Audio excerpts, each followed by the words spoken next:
Folks, Black Star Network is here. Hold no punches! I'm real revolutionary right now. Support this man, Black Media. He makes sure that our stories are told. Thank you for being the voice of Black America, Roland. Stay black. I love y'all. All momentum we have now, we have to keep this going. The video looks phenomenal. See, there's a difference between Black Star Network and Black-owned media and something like CNN. You can't be Black-owned media and be scared. It's time to be smart. Bring your eyeballs home. You dig?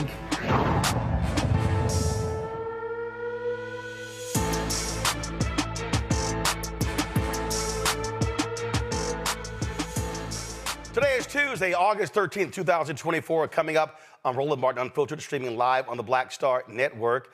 Kappa Alpha Sorority Incorporated, members of the AKs, which is the Vice President Kamala Harris' sorority, they are launching their own political action committee. We'll talk with former President Dr. Glenda Glover about that PAC. Also, Democratic Vice Presidential candidate, Minnesota Governor Tim Walz, speaks to AFSCME, making his first solo campaign appearance at their national convention in L.A. We'll show you some of what he had to say.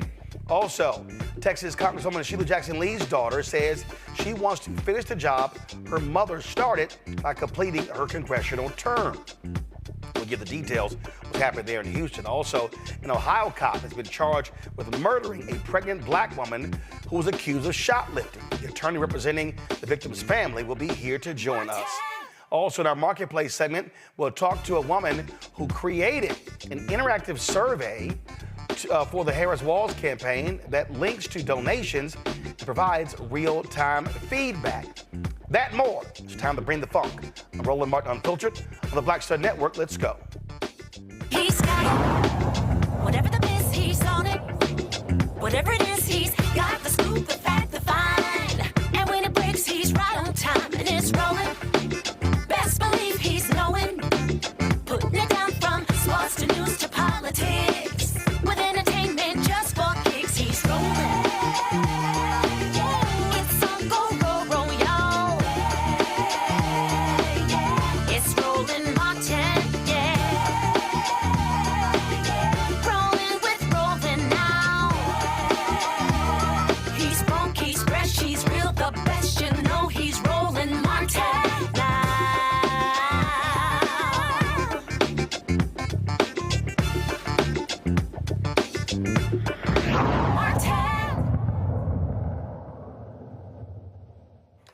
So a lot of people, when you hear about nonprofits, they assume that they cannot be involved in politics. Now, organizations cannot endorse candidates as an organization, but they can be involved in public policy issues. But organizations can also create separate entities. So for instance, my fraternity, Alpha Phi Alpha Fraternity Incorporated, we have a political action committee where we actually provide campaign funds and endorse candidates. Well, Alpha Kappa Alpha, they've actually launched a political action committee as well, which allows them to be able to support presidential candidates. That was recently started, and you're seeing more Black organizations create political action committees to be able to help candidates. There are other organizations. We see this happening on the national level. Collective PAC, of course, they support Black candidates across the country. many other organizations are doing the exact same thing. So the power of Divine Nine and many of our black organizations is crucial. You've often heard me talk about the importance of black fraternities and sororities, but not just them. Links, Jack and Jill, Prince Hall Masons, Eastern Star. There's so many Guardsmen. There's so many black organizations out here that should be doing more, as far as I'm concerned, when it comes to politics. So what you have going on with the Harris-Walz campaign is a HBCU Divine Nine initiative. That initiative is about taking all of these forces, all these organizations, the students, but also the alumni, and driving them to be involved in politics. One of the folks who is involved with that is the former president of Tennessee State University, Dr. Glenda Glover. She happens to be also former international president of Alpha Kappa Alpha, so she knows a little bit about Divine Nine. She joins us right now. Dr. Glover, glad to have you here. I've said this, and people, and I've challenged folks to disagree with me on this, that Divine Nine has what I call the most sophisticated organizational infrastructure out of all black groups. They're international, national, regional, state, grad chapter, undergrad chapter, and have initiatives going all the way down to elementary school. These groups are self-funded. Unlike most of our civil rights groups, they're not reliant upon corporate America for funds. And so what you have is a cohesive entity that is a lot different than the black church, civil rights groups, and so many others. And so how do you see galvanizing Divine Nine, galvanizing HBCU folks when it comes to this presidential campaign? I think you're on mute. Now we got you. All right. Thank you very much. And thank you for inviting me. Yes, this is an exciting time for the Divine Nine organizations and for HBCUs, particularly since Vice President Harris attended HBCU. So we're looking at the PWI campuses also. There are many black students on PWI campuses who want to be a part of this movement. So we make sure we're not leaving them out. But what we're doing is ensuring that students, faculty, staff, those who are on the campuses, and then the alumni. There's a very important alumni database that's very excited about this campaign. So we're assisting them in largely get out the vote efforts, because being nonprofits, state schools, many of them, and the organizations themselves, the Divine Nine, you really can't endorse a candidate, but we just say, let's get them out to the polls, and if you get them out there, they'll figure it out. They'll figure out who to vote for once they get there. And so we're looking at how we can engage the alums, how we can engage the students and faculty and staff of HBCUs, as well as Divine Nine alums with membership. And what I'm always trying to remind people, this is not anything new. In fact, I was on a call last night. There are some HBCU students. They want to do a call very similar to Win with Black Women, Win with Black Men, and the other calls that were done. And what we've seen is this is not just the first time. I've had to explain in national media. You had in 2020, 2022, HBCU folks and Divine Nine mobilizing, organizing around Raphael Warnock when he ran for the United States Senate, especially Alpha Brothers. You had Randall Woodfin when he ran for mayor of Birmingham. He had his Morehouse alumni and his Alpha alumni. We've seen this. Phyllis Randall in Virginia, county executive. She's a Delta. Again, tapping into that organizing infrastructure. And so you've always had this. Now the theme, though, is just keep impressing upon folks how to truly maximize all of this energy and power that we have, or what I say is unused power. Well, you said something, I think 2 or 3 weeks ago on your show, when you said that this is an election where you are competing with the sofa and the TV about getting out to vote. And that's absolutely true. So we're mobilizing. We want to do a massive voter registration and a voter mobilization, voter engagement effort to ensure that individuals go out to vote. So we're starting with the students. Tomorrow night, we're meeting with students across the country, Divine Nine leaders, HBCU student leaders, students with Divine Nine leaders on college campuses, the undergraduate and collegiate leaders will join with HBCU leaders on the call tomorrow night with the campaign and talking about voter engagement, voter registration, voter mobilization, voter education, so they can understand the power of their vote. We have over 300,000 students, HBCU students, we want to talk to at some point. Right now, we're starting with one phone call with them tomorrow night and laying out the agenda to them. And we're going to have a massive voter registration day. National Voter Registration Day is on September 17th. And then we're going to do an HBCU celebration of all HBCU students around the country. And that's going to be a call similar to the Women with Black Women call. We have 44,000 on that call. So we expect to have a huge number of students. That will be, of course, after the convention, after school has started back and got settled in. So we're going to do an HBCU tour, then some of the big games, football games. So the Vice President plans to attend several activities on HBCU campuses. So we're really excited about the HBCU involvement, particularly the student involvement, as well as the alumni involvement. And everything is local.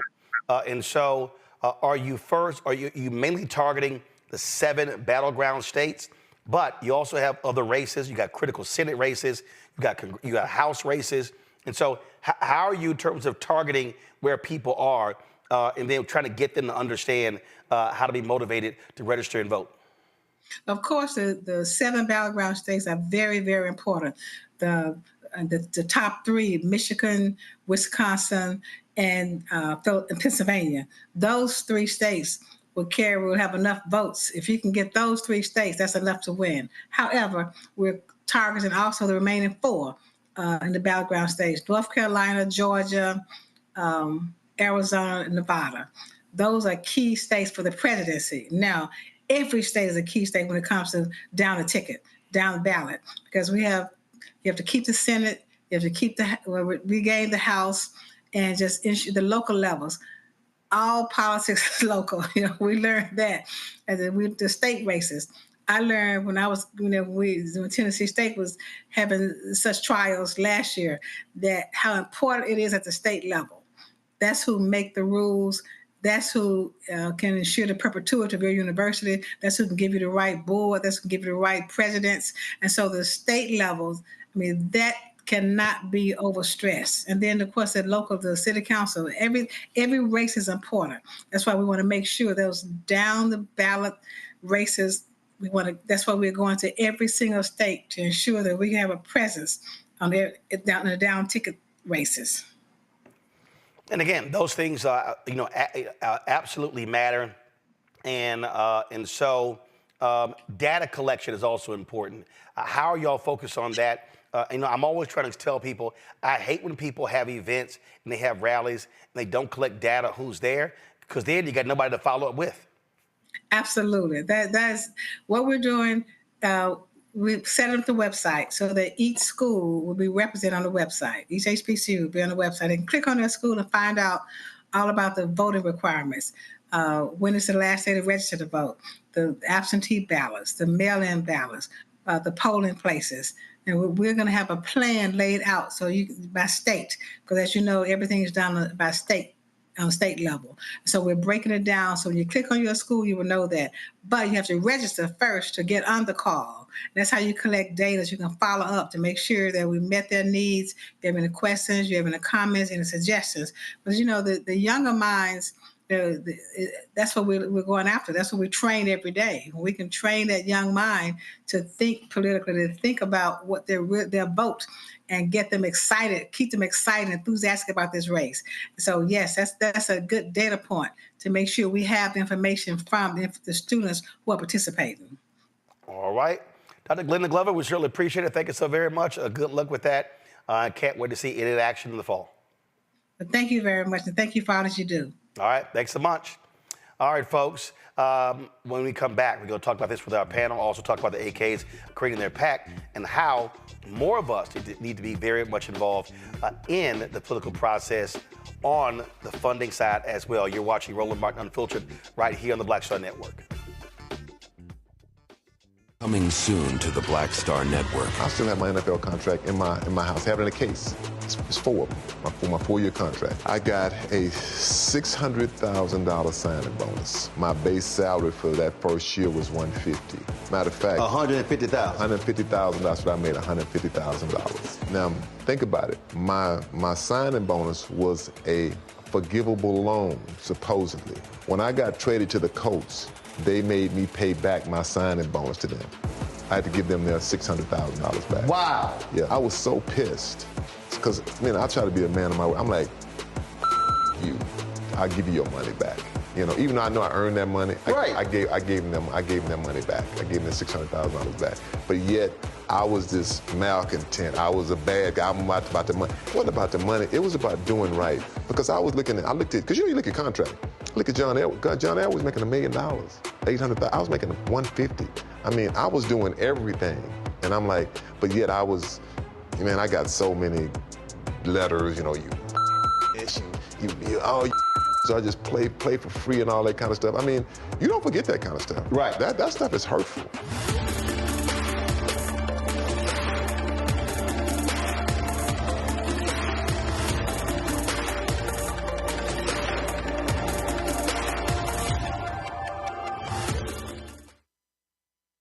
When you talk about blackness and what happens in black culture, we're about covering these things that matter to us, speaking to our issues and concerns. This is a genuine people-powered movement. There's a lot of stuff that we're not getting. You get it, and you spread the word. We wish to plead our own cause. Too long have others spoken for us. We cannot tell our own story if we can't pay for it. This is about covering us. Invest in black-owned media. Your dollars matter. We don't have to keep asking them to cover our stuff. So please support us in what we do, folks. We want to hit 2,000 people, $50 this month, raise $100,000. We're behind $100,000, so we want to hit that. Y'all money makes this possible. Check some money orders. Go to P.O. Box 57196, Washington, D.C. 20037-0196. The Cash App is $RM Unfiltered. PayPal is R Martin Unfiltered. Venmo is RM Unfiltered. Zelle is Roland at RolandSMartin.com. Next on A Balanced Life, we're talking everything from prayer to exercise to positive affirmations and everything that's needed to keep you strong and along your way. That's on a next A Balanced Life with me, Dr. Jackie, on Black Star Network. Next on the Black Table with me, Greg Carr. It's a rare occasion when a course taught in high school becomes a topic of national conversation, let alone a burning controversy. But that's exactly what happened with Advanced Placement African American Studies, courtesy of a certain Southern governor who's taking offense.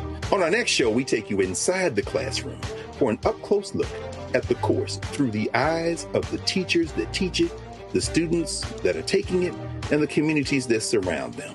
And so many of the kids we saw, the truth. And it just impacts those kids in such a big way. A master teacher round table on the next Black Table that you do not want to miss, right here on the Black Star Network. What's up, everybody? It's your girl, Latasha from the A. And you're watching Roland Martin Unfiltered.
All right, folks, joining me right now on my panel. Glad to have them here on this day. Dr. Mustafa Santiago Ali, former senior advisor for environmental justice at the EPA, joining us from D.C. Nola Haynes, Georgetown University School of Foreign Service, joining us from D.C. as well. Dr. Larry J. Walker, assistant professor, University of Central Florida, joining us from Orlando. Glad to have all three of you here. Mustafa, I want to start with you. 2008 probably was the first major effort where African Americans began to bundle dollars, began to create political action committees. And that was with, of course, the election of President Barack Obama. You saw smaller efforts in different cities where you had Chicago, Atlanta, and others. When you talk about really, really engaging the political process, understanding PACs, how money is important, you begin to really see that in 2008. I think ever since then, you're seeing more African Americans understand why giving matters, funding our own campaigns, and being able to impact the political process that way. Yeah, without a doubt. I mean, money is a big part of politics. And if you want to be able to play a significant role in that space, of course, our vote is incredibly important, but also being able to support the candidates that are in alignment with what your values are and what the particular needs are of the communities that you serve. So if you want to be serious about helping to frame out the direction that our country needs to go in, then you've got to be in that space. And you raised the collective PAC earlier. You know, the great work that Quentin and Stephanie has done and others has been incredibly important in supporting Black candidates, because often, if you take a look historically for folks who come from our communities and run, they had a difficult time in being able to have the dollars that were necessary to be able to mount a real campaign. So this gives us an opportunity to not only level the playing field, but to also make sure that candidates understand what our North Star looks like and what we expect from them, and also to be able to hold folks accountable. So for folks who are out there who have big organizations that they're a part of, they should definitely give consideration to starting a PAC or becoming a part of one and supporting it. You know, on that particular point there, Nola, listen, money is access and the ability to be able to get in front of candidates and speak to the issues. And that's why, and look, that's why people actually give. To the point Mustafa made, for a lot of Black candidates, they've grossly been underfunded. And so now, by understanding how you begin to raise money as a collective, how do you then begin to tap into your networks? As I said, when Randall Woodford ran for mayor of Birmingham, he tapped into his Morehouse alumni base. He tapped into his Alpha Phi Alpha base. And of course, that's no shock because you got 3 alphas sitting on this panel with you, Nola. So that's what, come on now, don't hate, congratulate. We might let you celebrate. So what you're dealing with is you tap into your networks when you need those resources. Absolutely. And representation plays a huge part of this. You know, in the Black community, a lot of us, you need to prove stuff to us. And with the Win with Black Women call, I was so privileged and honored to be on that call, the power, the energy, the momentum. So it's a combination of seeing Vice President Harris at the top of the ticket, seeing her shining and glowing and all the things, and then to see the power of the Win with Black Women fundraising, to see the power with Win with Black Men fundraising. So that momentum and actually seeing that we can see ourselves at the top of that ticket in that way, I think it's a perfect storm in a very beautiful sense that people are actually seeing how important it is for us to raise our own money to make sure that we are supporting everyone up and down the ticket. So representation, momentum, and proving to Black folks, this is how we do it. And I think it's a beautiful thing. It's a powerful thing. And I think we'll see a lot more of it. Larry? Yeah, so Roland, what you described in the conversation with Dr. Glover is the intersection of Black political empowerment and money. And as you highlighted, Roland, listen, we know everyone on the panel, you need money to run a campaign. And in many sense, if you're running for a Senate seat, you need millions and millions of dollars. So I think it's really important as we have this conversation, particularly in the context of HBCUs. Obviously, we know how many of the states you highlighted earlier are really important. I must note that North Carolina has the most HBCUs out of any other state in the country. And so making sure you tap into that network of HBCUs, but obviously Roland, we discussed the importance of Divine Nine to make sure that people feel like this is an opportunity to get VP Harris in. Also, make sure we control the Senate, switch the House, so we can get bills focused on law enforcement to address some of the issues related to law enforcement, and through the George Floyd Policing Act to address issues that have plagued the Black community for generations. Hear candidates often say, people will say, hey, man, I'm praying for you. They're like, hey, I appreciate you praying for me, but I also need you giving to me as well. And so prayers are important, but money also goes a long way in politics. When I was telling you about the Alpha Kappa Alpha Political Action Committee, and listen, folks, there are actual rules when it comes to PACs, because first of all, PACs are not supposed to be in coordination with campaigns. We know that's a lie, because it actually happens. So that's one thing. Also, the AKA PAC, they will be accepting donations up to $5,000 from members of the sorority and their families to support, again, federal campaigns and political parties. And so it's an unusual venture for the sorority, but again, it's no shock there are other groups that actually have the exact same thing. Got to go to a break. We come back, we're going to talk about this shooting in Ohio, where a cop has been charged in the death of a pregnant Black woman who was accused of shoplifting. Shocking and stunning video. We'll talk about that. Also, we'll talk about Governor Tim Walz in Minnesota speaking at the AFSCME convention today in Los Angeles, his first solo appearance since he was picked by Vice President Kamala Harris to be her running mate. You're watching Roland Martin Unfiltered on the Black Star Network. Don't forget, support the work that we do. Our goal is to get 20,000 of our fans contributing on average $50 each, which comes out to be $4.19 a month, 13 cents a day. Now, folks, do understand, we don't have millionaires and billionaires supporting this show. We're trying to sit here and do more and get these advertisers to support us, but the reality is that's difficult to do. So, everybody who gives during the show will get a shout out from me. Got several things that are going on. We got to raise $25,000 to go to the Democrat National Convention next week.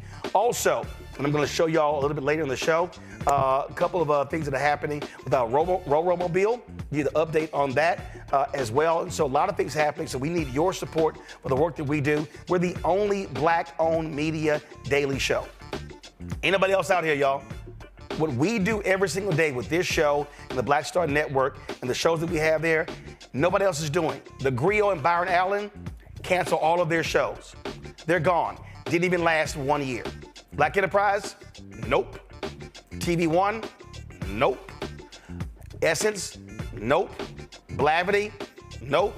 Rolling Out? Nope.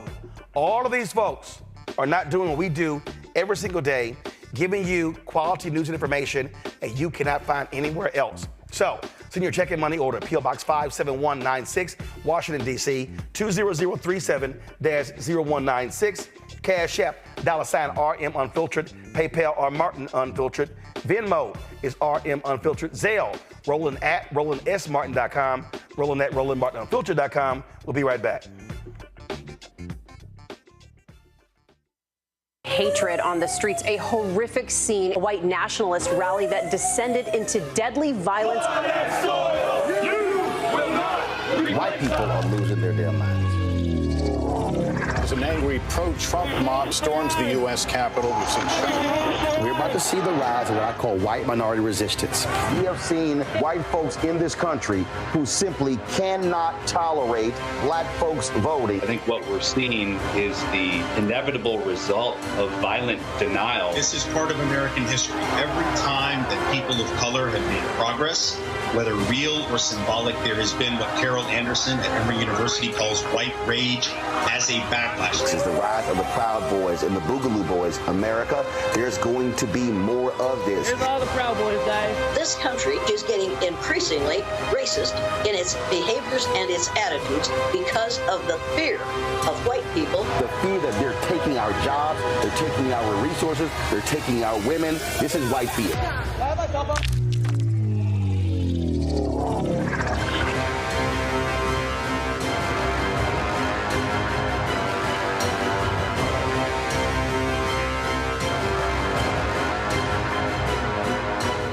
Hello, I'm Jamia Pugh. I am from Coatesville, Pennsylvania, just an hour right outside of Philadelphia. My name is Jasmine Pugh. I'm also from Coatesville, Pennsylvania. You are watching Roland Martin Unfiltered. Stay right here.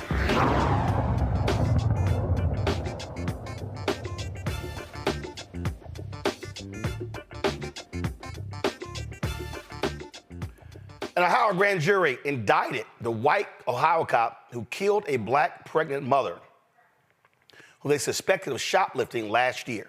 That cop was indicted on a murder charge. Glenda Township police officer Connor Grubb is facing 4 counts of murder, 4 counts of felonious assault, and 2 counts of involuntary manslaughter. On August 23rd, Grubb and other officers responded to the report of a woman stealing alcohol from the Kroger store. Once confronted in the parking lot, Young tried to drive away, and that's when Grubb opened fire into her car. Young and her unborn child did not survive. Watch this video. Out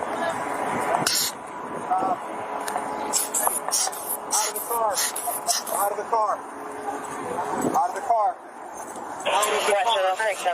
Out of the car. Clinic 7 back in service, 1828. Get out of the car. Then get out. No, then get out. Get out of the fucking car. Get out of the car. Get out of the fucking car. Get out of the car. Shots fired. Shots fired. Stop the goddamn car. Stop the goddamn car. We're going to have a 34 on...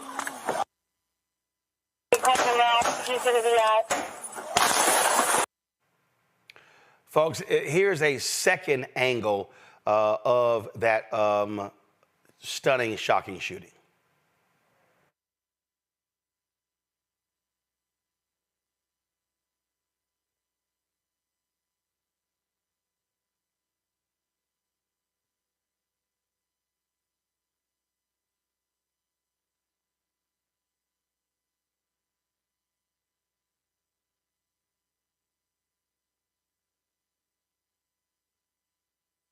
Angle here of this particular shooting of Takia Young, folks. She was 21 years old when she was confronted in Glenda Township, which is near a suburb of Columbus called Westerville. Joining us right now is Sean Walton, the attorney for the family. Sean, glad to have you here. They concluded that the action this officer took was completely unnecessary, correct? Correct. And he's now indicted on 4 counts of murder, 4 counts of felonious assault, and 2 counts of involuntary manslaughter. So they saw what we just saw in that video. What was crazy here is that car starts moving and they just instinctively start firing. It's not like they were in danger.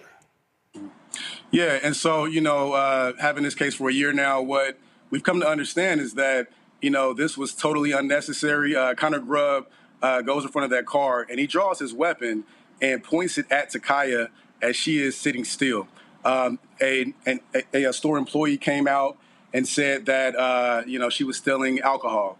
At that point, Connor Grubb came over, stepped in front of her car, and pulled the gun out and said, "Get the F out the car."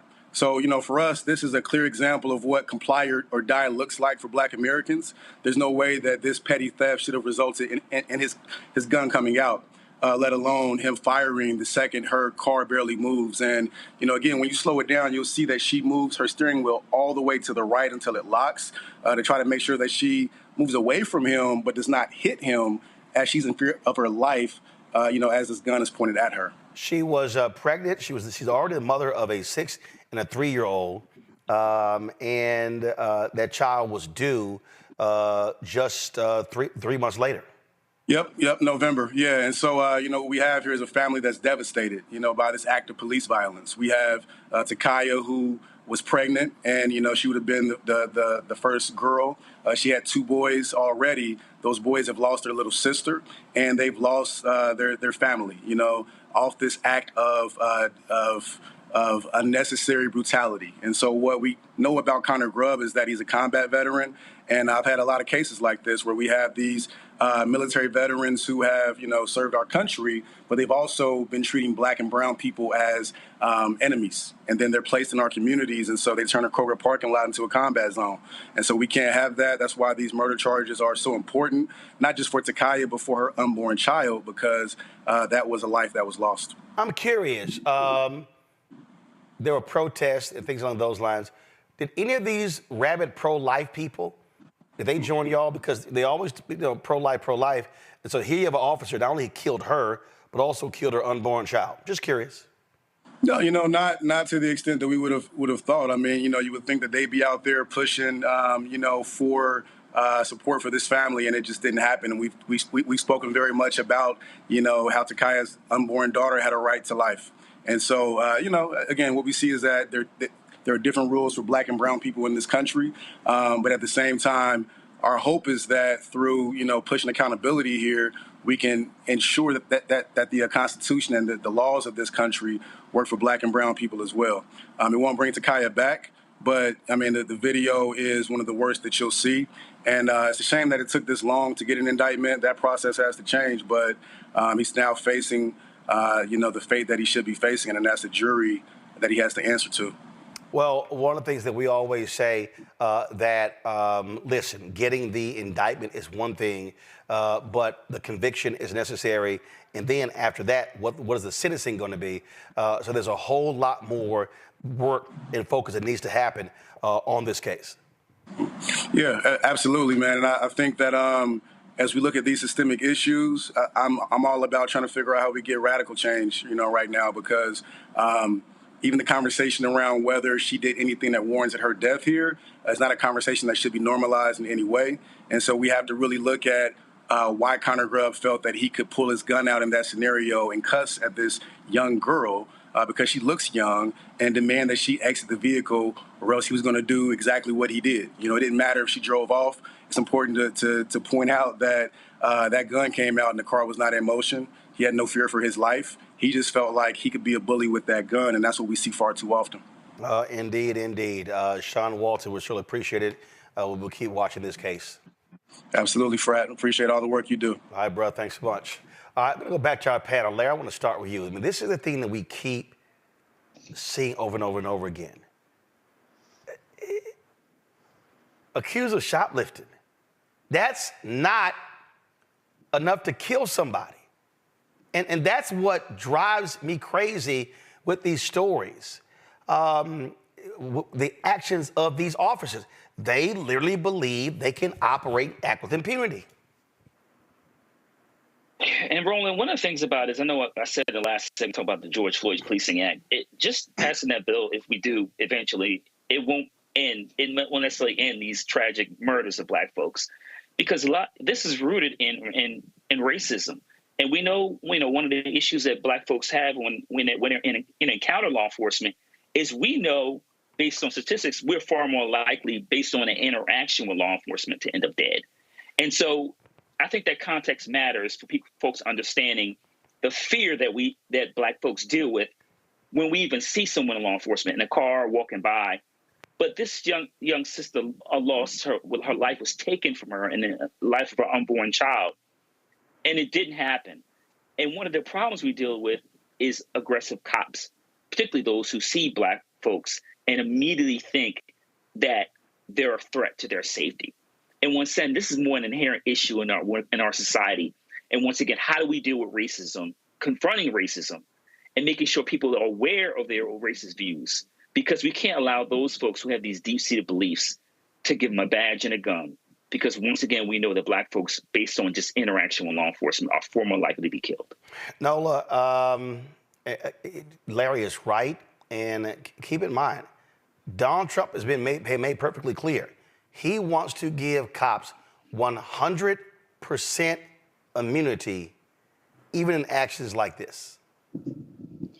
Yeah. Well, first and foremost, Donald Trump is a national security threat for many reasons, and that being one of many.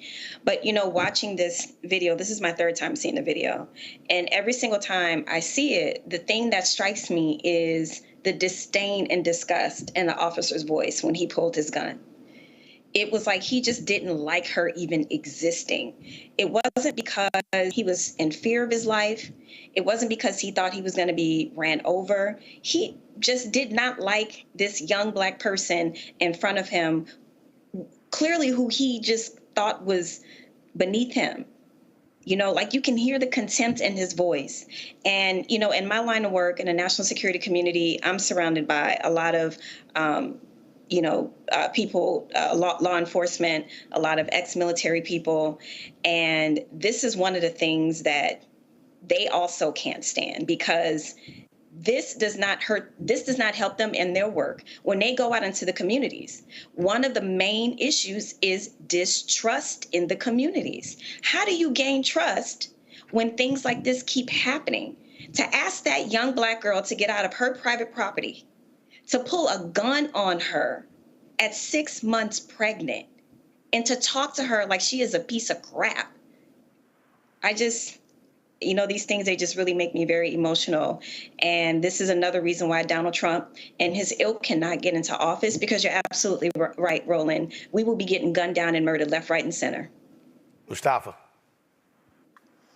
Well, we just got to pay attention. Like you mentioned before, Project 2025, is also focused on taking rights away from us. But, as I've shared before, and I share it from experience, that everyone is not meant to be a police officer.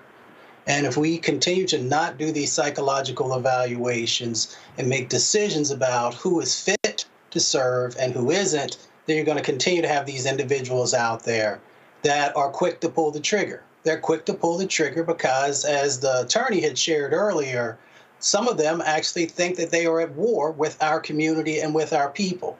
To be at war with an individual or a group of folks, that means that you have to be able to dehumanize them so that you can do whatever is necessary for you to achieve whatever your objective is. And that's what you saw play out. For him to that quickly pull that trigger without his life being in danger tells you the mindset that he was already in as soon as he approached the vehicle. Didn't ask, can I see your ID, or what your name is, or any of those other types of things. Didn't even think I could shoot the tires out instead of shooting an individual to be able to stop them from getting away. So there are all these different dynamics that play out when people do not see you as human. They see you as less than human, and they feel that deep down inside of their head some way that you are sacrificable based upon whatever actions they think you are doing. The police chief of Glenda Township, John Belford, released this statement after the announcement of Grubb's indictment. Today, the Franklin County Grand Jury indicted Glenda Township police officer Connor Grubb following the tragic death of Takaya Young and her unborn child last August. A grand jury's indictment is merely the first step in the legal process, and Officer Grubb is presumed innocent like anyone charged with a crime. Since this tragedy occurred, our goal has been to be as transparent and open as we can with the community. Because we requested an outside investigation, Glenda Township played no role in the investigation, and we continue to believe that you deserve to know as much information as we can provide. We're starting the disciplinary process immediately. After reviewing the facts, the trustees will decide on the necessary disciplinary actions. Ohio law and our contract with the FOP require us to take several administrative steps before we make any decisions. I want to be very clear. We're not passing any judgment on whether Officer Grubb acted properly. We haven't seen the evidence. However, since people who've been indicted may not legally possess a firearm, the indictment against him leaves us with no choice but to immediately begin the disciplinary process. Finally, I also want to address why we're now disclosing Officer Grubb's name. The victims' rights provision in the Ohio Constitution and state law are mandatory. The law doesn't leave law enforcement with any choice on whether or not to redact the names of potential crime victims unless the victim agrees to it. We redacted Officer Grubb's name as required by Ohio law until he was identified publicly by the prosecutors after the grand jury's decision. Justice is a process, not a result. Officer Grubb is presumed innocent, and the criminal justice system will take the matter from here. Folks, the Fraternal Order of Police Capital City Lodge number 9 President Brian Street, well, of course, you know exactly what he said. Capital City Lodge number 9 is deeply disappointed with the recent decision to indict Blendon Township Officer Connor Grubb. The grand jury process does not include a presiding judge or defense attorney. Prosecutors are free to present whichever evidence they deem fit. However, this discretion can sometimes be misused, leading to politically motivated indictments, which are highly concerning. The integrity of our legal system depends on unbiased and fair prosecutorial practices. Politically driven charges undermine public trust and compromise the pursuit of justice. We stand firm in advocating for an impartial justice system that focuses on truth and facts, not politics. I'm not reading the rest of that bullshit. Here's the whole thing here. When you see that kind of crap like that, what they're saying is, oh, we want the DA to do this in our cases, prosecute. Oh, as one of us, oh, the system is unfair. This is not impartial justice. Shut the hell up. Yeah, so, I want to say two things, and something that Mustafa said, something I thought about also, about why not shoot out her tires if you thought that there was a level of danger. But two quick points on what you just said, Roland. The man reading that statement, it was so dry. It was so impersonal. There was no sort of authentic engagement with the community, a community that is reeling from yet another senseless Black death. And that's part of the problem, right? And then you go to the statement that you were reading, something, again, that is impersonal, and making sure that the goal of the statements are to say, that the officer is not yet found guilty. So we need to make sure that, we're not prosecuting him in the eyes of the public. Not too much on the Black girl who was killed, but making sure that this officer isn't prosecuted in the eyes of the public. And we all saw that video where he put that gun on that young Black girl because he just didn't like her. So, this is maybe an issue that I should just stop right here talking about because I might get myself in trouble. But this has got to stop. This has got to stop. And hopefully it will, but unfortunately it hasn't. All right, folks, so tight 1 second, going to a break. We come back. Minnesota Governor Tim Walz talks to AFSCME, the National Convention in Los Angeles. In his first solo appearance, is being picked as the VP running mate with Vice President Kamala Harris. We'll show you some of what he had to say next on Roland Martin Unfiltered on the Black Star Network. Next on A Balanced Life, we're talking everything from prayer to exercise, to positive affirmations, and everything that's needed to keep you strong and along your way. That's on a next A Balanced Life with me, Dr. Jackie, on Black Star Network. On the next Get Wealthy with me, Deborah Owens, America's Wealth Coach, Black Americans have 1/10 the wealth of their white counterparts. But how did we get here? It's a huge gap. Well, that's why we need to know the history and what we need to do to turn our income into wealth. Financial author and journalist Rodney Brooks joins us to tell us exactly what we need to do to achieve financial success. You can't talk about why we are, as Black people, where we are, unless you talk about how we got here. Bridging the gap and getting wealthy, only on Black Star Network.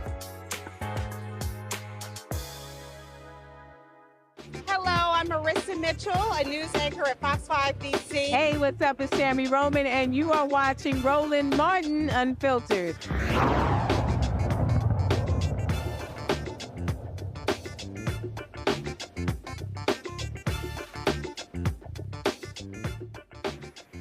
All right, folks, today in Los Angeles, Minnesota Governor Tim Walz actually was speaking at the AFSCME Commission, the American Federation of State, County, Municipal Employees. This was his first solo speech since he was picked by Vice President Kamala Harris to be her running mate on the Democratic side. Of course, you see right there him embracing Lee Saunders. Lee, of course, my alpha brother. He is the president and CEO of AFSCME. And of course, the cable networks did not cover this. No shock. If Donald Trump was speaking, they would. But that's why we have black-owned media. And when you own it, you can do what you want to do. So here is some of what he said. We also live streamed his speech on the Black Star Network. So if you want to see the whole speech, go to our YouTube channel or go to the Black Star Network app. Let's roll it. You know, you can tell a lot about people in their personal lives. He spent a decade stiffing service workers from dishwashers, waiters, and carpenters on his own properties to enrich himself. As president, he cut overtime benefits for millions of workers, and he opposed any effort to raise the minimum wage. That's all you need to know. You don't have to ask twice. We know who they are.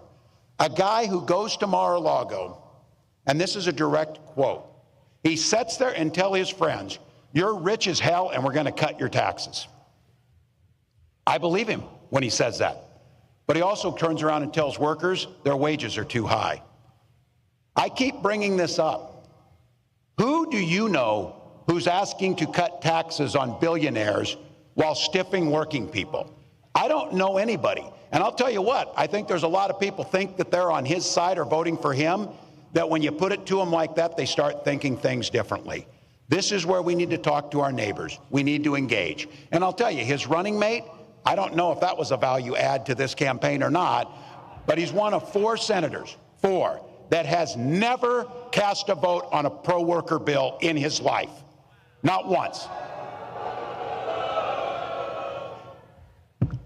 A stop clock's right twice a day. This guy can't get it right once. Not once for workers. And by the way, these guys are even attacking me for my record of service. And I just want to say, I'm proud to serve my country, and I always will be.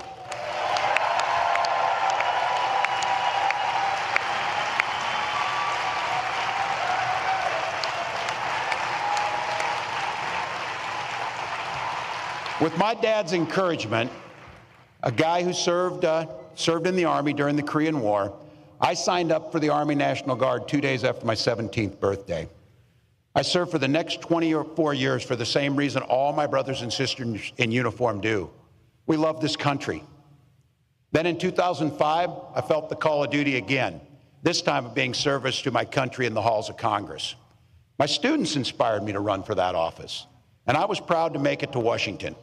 I was a member of the Veterans Affairs Committee and a champion of our men and women in uniform. I'm going to say it again as clearly as I can. I am damn proud of my service to this country.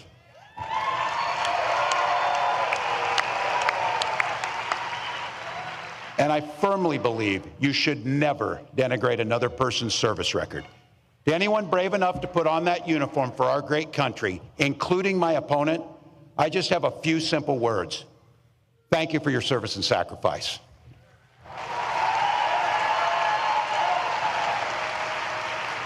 But look, it's not what they've done that we should be concerned with here today. It's what they're going to do. One of the clear goals of that Project 2025 to-do list is to put the screws to working people, making it harder for us to collectively bargain, allowing employers to drastically cut overtime or even eliminate it. And make no mistake about this, Donald Trump and J.D. Vance want to eliminate Ask Me and all public sector unions altogether. Hell, they're even going after the 40-hour work week.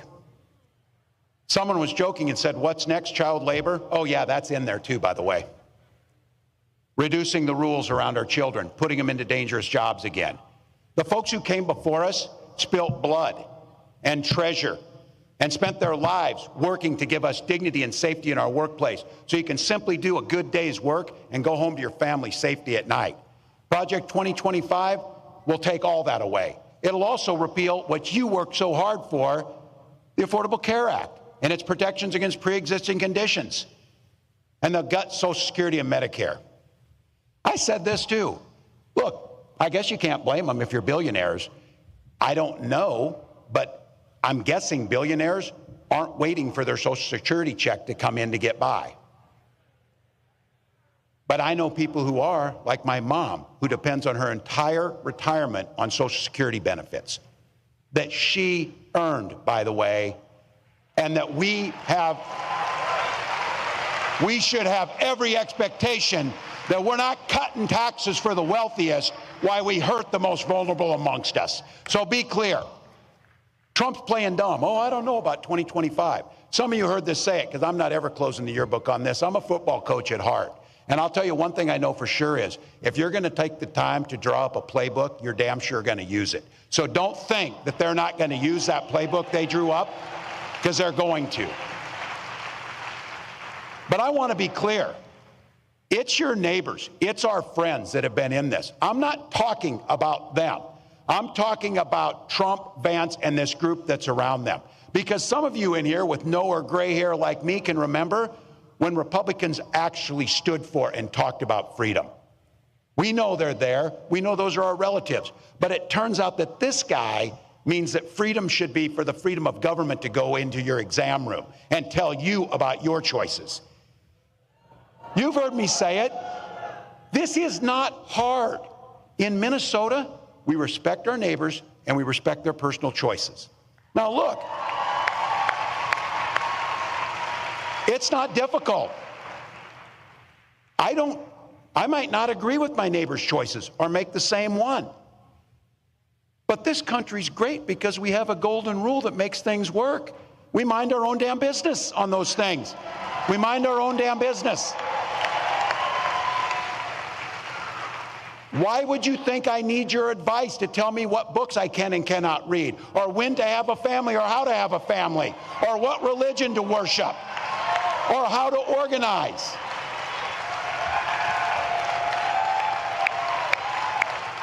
You stay in your lane and I'll stay in mine. That's not that difficult.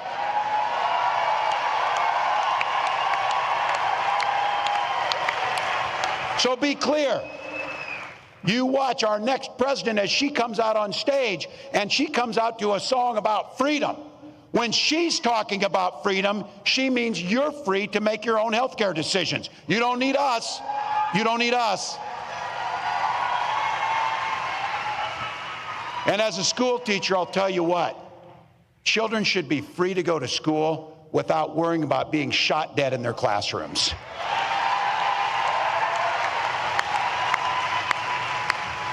Education should be a ticket to the middle class, not crippling student loan debt.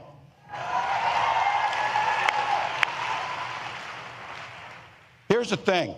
We don't have that long to go here, but think about the future that we can create.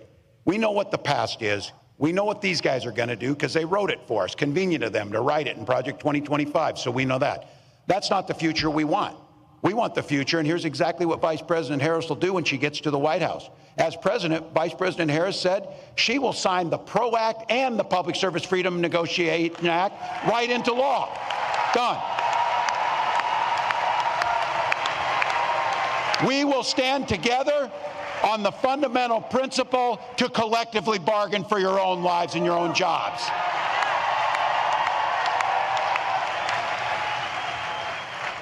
And we believe in fairness. That's what we believe in. That's why corporations can start paying their fair share, and that's how it works. At the same time, what we did in Minnesota is lower taxes for the working folks, and we have the fairest tax system in the country, and things work out pretty well. We can protect Social Security. And something we did, and I want to thank, I know they're in here, my Minnesotans who are in the House. It was AFSCME that put into place the most generous paid family and medical leave in the country in Minnesota.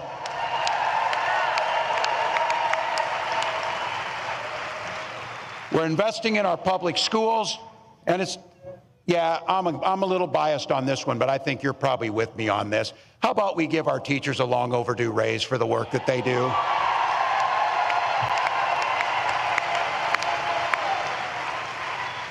All right, I know you've heard these speeches, big order, optimistic or whatever. Well, I got to tell you, I will cop to being an eternal optimist. That's me. But I come by it honestly. I supervised the damn high school lunchroom for 20 years. You do not survive that job without being an optimist, I will guarantee you.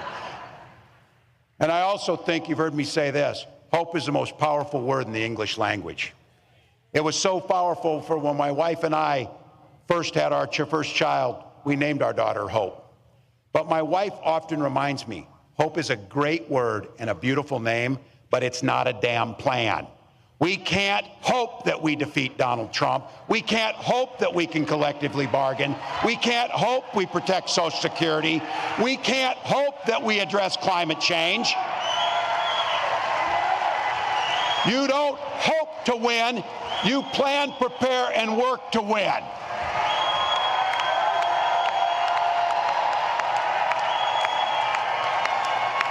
Look at this place.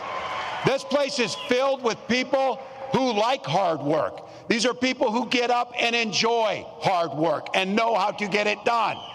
So what do you think?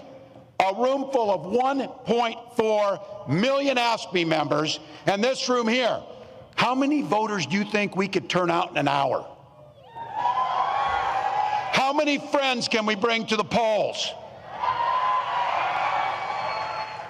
We got over 4,000 people in this room. We won states by less than 10,000 votes in some cases. And I don't know about you, and I know it. This is going to be a close, tough race. It is going to be a tough one. But if each of us does an extra shift, an extra hour, a little bit more, we get to wake up on that morning after the election and know that the work we did transformed the lives for millions, transformed generations, impacted the world. Ask me. That's how it happens. That's how it happens. That's a plan. That's how the hope turns into the reality, turns into improved lives. It's just like that. We organize, we donate, we volunteer. Look, I've been around you people. I know the jobs you do. I know what this president does, because I thought you had to register to vote in Minnesota. You were out there so much for me because you were living there. You turn elections. You turn lives. You negotiate contracts. You press legislatures to do the right thing. We know how to do this. We've got 84 days to take control of our own destiny. 84 damn days. And I've said this, you hear me say this. That's easy. We'll sleep when we're dead. We'll do the work now. We'll do the work now.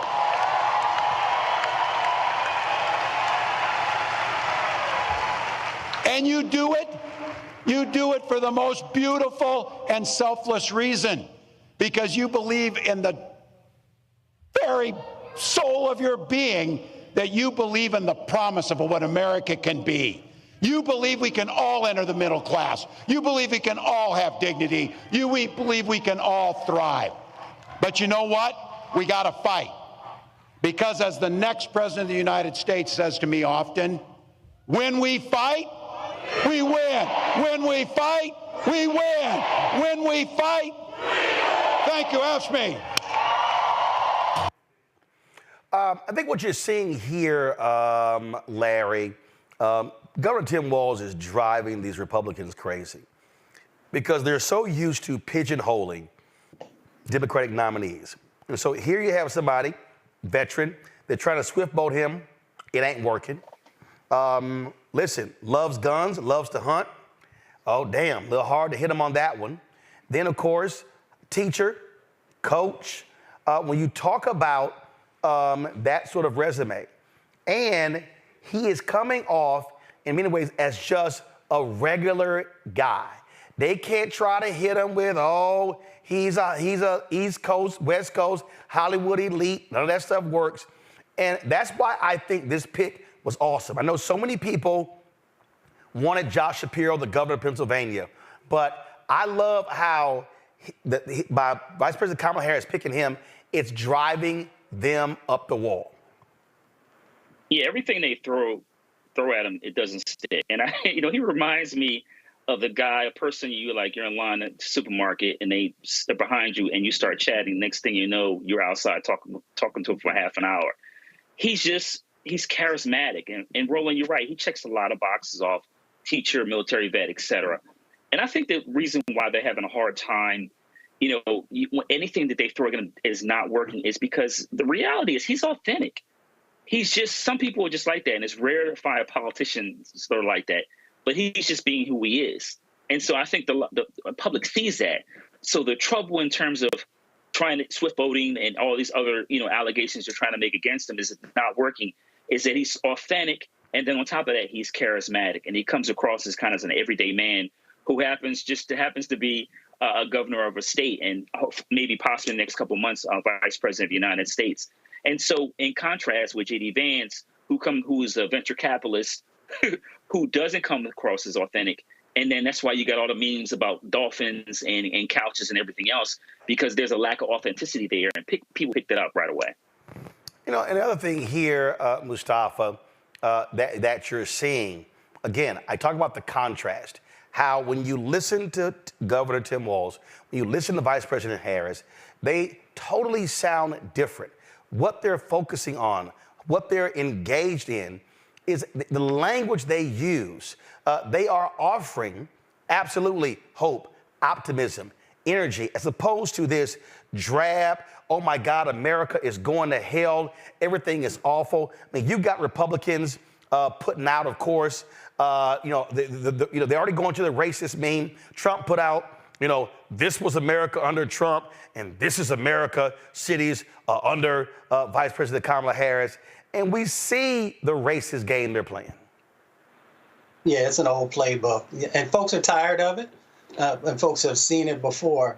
And people appreciate that, both Vice President Harris and Governor Walz are bringing a message that resonates with folks and that folks are hungry for. People are tired of all the anger that comes from the right. And they're tired of people talking about how nothing can get better unless I'm the individual who does it. That's not how America should work. It is about we the people. It is about us coming together and believing in someone, but also making sure that we're working with them and also holding them accountable. And when you look at Vice President Harris and Governor Walz, those are individuals who receive that information and want it to actually be a part of how they're going to move forward. The other thing about Walz is that he has a track record. He has a track record not only as a governor, but also as a representative, and of course as a football coach, and all these things that people can actually see themselves reflected in. We all talk about representation matters. Now you have an individual who he's not rich. He didn't get his money in Silicon Valley or on Wall Street. They say he doesn't even invest in stock. He is an individual who they talk about, you need to pick yourself up by your bootstraps. Well, he's an individual who's been able to do that, along with Vice President Harris as well. So the reason that their message is resonating is because it is about hope, it is about joy, it is about a better day today and in the future. And that's what people want. And unfortunately, the other side has not been able to figure out that since you have no policies to actually hold people's attention, then you should be able to hold them with something of value, and they haven't been able to find that. So, Nola, this is a graphic the Trump War Room put out on their social media. And again, you see, import the third world, become the third world. On the left, your neighborhood under Trump. On the right, your neighborhood under Kamala. That's a absolute, flat-out racist campaign, and they have no choice. They are all about how do you push the racial buttons of white America, and that's exactly what Trump and Vance are doing. Yeah, it's ugly. It's ugly rhetoric. It's been ugly from day one. It will continue to be ugly. But under a Trump-Vance regime, they will absolutely enact it. I like to remind people that the first National Security Act of Trump's presidency was the 2017 travel ban that was followed up by the 2020 travel ban, right, where he called African countries assholes, right? So, I mean, the proof is in the pudding. This isn't just rhetoric. This, floating around Project 2025 isn't just something that those on the left are doing for propaganda's sake. It is a very real document. I've been in rooms, very important rooms, where it was talked about in a very serious manner. This thing is real. It exists. And I just want to say a few things. about Coach. The one thing that I love about Coach, first of all, hope is here. I want to start there. Yes, I'm Team Hope. I'm all about it. And Coach is relatable. And that's the thing with the magic with him and VP. They're both relatable. You know, I love the way that VP leans into her HBCU education. And I also love the fact that she came from UC Hastings Law School in California, you know, because that's like a lot of the homies went to Hastings, you know what I mean? So there's a level of relatability that people feel because it's authentic, it's relatable, they feel the passion. And what the other side wants, people talk about this return to 1950s. I'm going to go back further. They want the Gilded Age back. They want to live in these fantastical mansions where just a few families prosper, and to live that Aristotelian ideal where you have to step on the backs of the underrepresented in order for you to live that ideal life that requires free labor or paying little to nothing for that labor. Let's be very clear about this vision.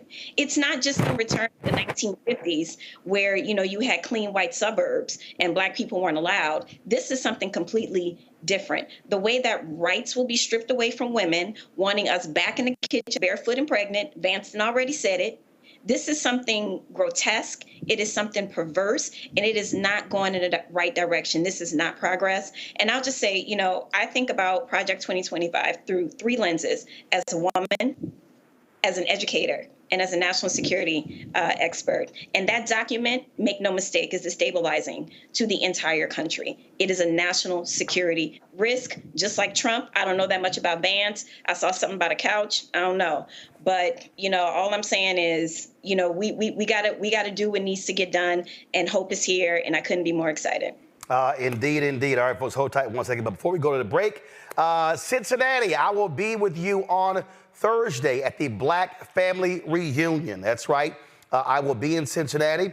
Of course, the Black Family Reunion celebration was founded by the National Council of Negro Women in 1989 to celebrate and recognize the strength of the African-American family throughout the nation. I'm gonna be at, here's the location. I'm gonna be at Corinthian Baptist Church, 1920 Tennessee Avenue in Cincinnati.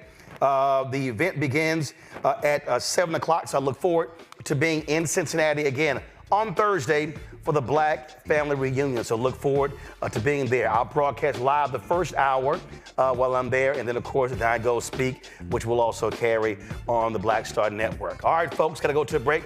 We come back more on today's show. Don't forget, support us in what we do as well by joining our Bring the Funk fan club. Send your check and money order to P.O. Box 57196, Washington, D.C., 20037-0196. Cash App, $RM Unfiltered. PayPal, R Martin Unfiltered. Venmo is RM Unfiltered. Zelle, Roland@RolandSMartin.com. Roland@RolandMartinUnfiltered.com. Let me shout out Justin Blakeney, Michelle Cheek, Deidre Swindale, Arnold Tillman, William McKinnon, Martha Johnson, Claudia Douglas Smith, Celia Richardson, for all giving or doing today's show. If you want to support us as well, folks, please join the Bring the Funk fan club. Again, Cash App, $RM Unfiltered. PayPal, R Martin Unfiltered. Venmo is RM Unfiltered. Zelle, Roland@RolandSMartin.com. Roland@RolandMartinUnfiltered.com. And yesterday, y'all saw me wearing the t-shirt yesterday, says, "My Black Job is Voting." You can actually order that shirt. You can get a 10% discount by using the promo code ROLAND. Go to DaciasDesigns.com, DaciasDesigns.com to get your shirt, "My Black Job is Voting." And again, some of the proceeds coming back to Roland Martin Unfiltered to help fund the initiative that we're doing. Go to the website or use the QR code right there on the right side. They have the shirt in multiple colors, all the Divine Nine colors and other colors as well.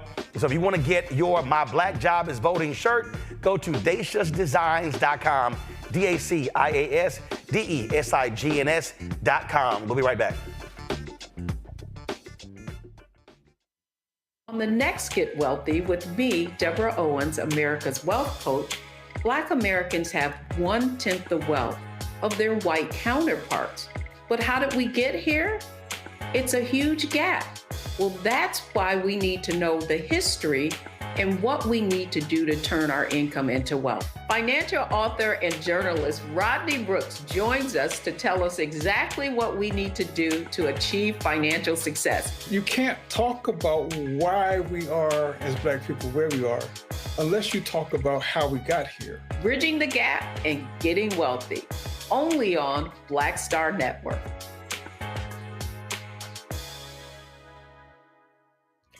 Next on A Balanced Life, we're talking everything from prayer to exercise to positive affirmations and everything that's needed to keep you strong and along your way. That's on a next A Balanced Life with me, Dr. Jackie, on Black Star Network. Hey, yo, what's up? This is Mr. Dalvin right here. What's up? This is KC. Sitting here representing the Jodeci, that's Jodeci, right here on Roland Martin Unfiltered.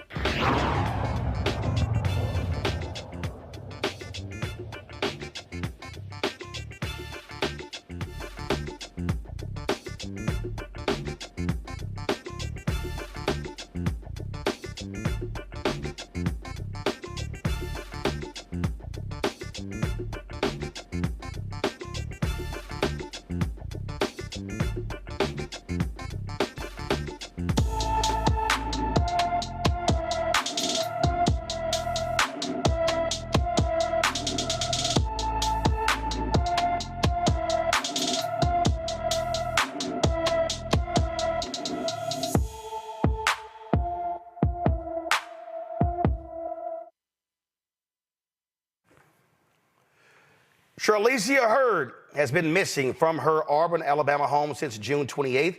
The 16-year-old is 5 feet 4 inches tall, weighs 120 pounds with black hair and brown eyes. Anyone with information about Charlicia Hurd should call the Auburn, Alabama Police Department at 334-501-3100, 334-501-3100. Folks, the daughter of the late Congresswoman Shelia Jackson Lee wants to complete her mother's congressional term. Erica Lee Carter posted on social media announcing that she wants to finish what her mother started. Now, of course, Congresswoman Shelia Jackson Lee passed away 3 weeks ago, and her daughter announced she wants to finish her term. So let me explain what's happening in Houston. So there are going to be actually two elections. There's going to be election to finish the term of Congresswoman Shelia Jackson Lee, which ends, the 118th Congress, which ends in January, before the new Congress is sworn in. Then you have the new 2-year term. Now, Sylvester Turner, former mayor of Houston, he announced that he was running. Now, what's interesting is that the children of Congresswoman Shelia Jackson Lee announced they were endorsing him for the seat. Well, now the daughter is running. So, again, that's what's going on there. Now, the way what's happening is the precinct chairs in Houston, there are 88 precinct chairs.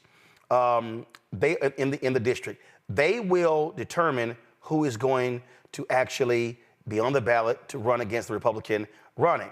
So Mayor Turner posted this just yesterday on his Twitter page that he's already got 30 endorsements from Congressional District 18 precinct chairs. So he is almost halfway to garnering all the votes necessary. He also, of course, he's already been endorsed by the Houston Chronicle as well.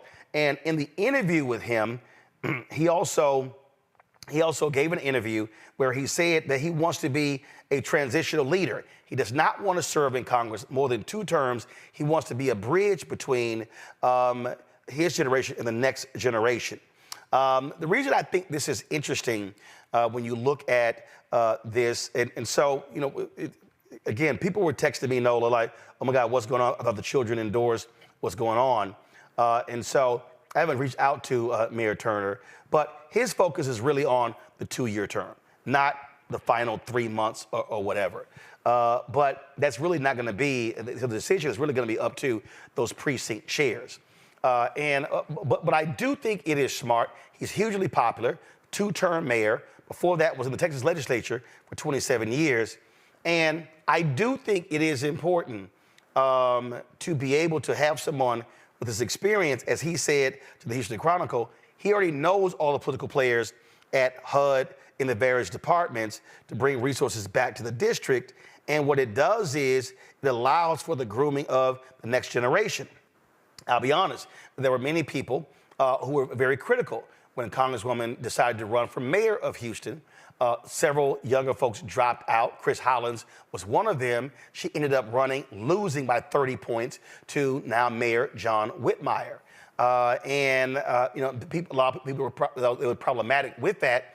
And I do think it is important for one generation to set up the next generation when it comes to public office. I agree with you. You definitely know more about this particular race than I do. I will say, you know, when she died, that a lot happened that weekend, and I'll never forget it because I was outside with a lot of people that knew her, and it was a profound moment, you know, for the community. And it was the same weekend that POTUS decided to not run and then endorse VP. So that in and of itself was a historic moment. And so in terms of this race, I think one of the things that popped into my mind is this. I take your point about wanting to be a transitional congressman, but at the same time, wouldn't the daughter be that figure, or am I misunderstanding? Well, it comes down to, I mean, listen, if you had to compare resumes, the daughter of Congresswoman Shelia Jackson Lee does not stack up to Mayor Sylvester Turner. It doesn't. Okay, so then in that sense, she's basically running on the legacy of her mom, right? Yeah. Well, and remember, she's not running for the two. You got to remember, she's not running for the 2-year term. She only wants to serve out the remaining of her term left, which essentially is now through January. Right. So I understand those dynamics. I guess I'll just say this. I would hope, because I think it's important to have her legacy continued. And I would hope that they would be able to find some sort of way where she could be part of the political process and maybe get some of those things on her resume and not just completely, you know, discount her because her resume doesn't stack up against the mayor's. So hopefully maybe there's a way that they can come together and maybe figure out a way where she can be involved in a political process, because I'm sure a lot of people in the late Congresswoman's district would like to see that legacy continued. Well, and I think you've had people, Larry, who actually criticize that, who say that the children of members of Congress shouldn't be guaranteed seats in Congress just because your mother or father served in that capacity.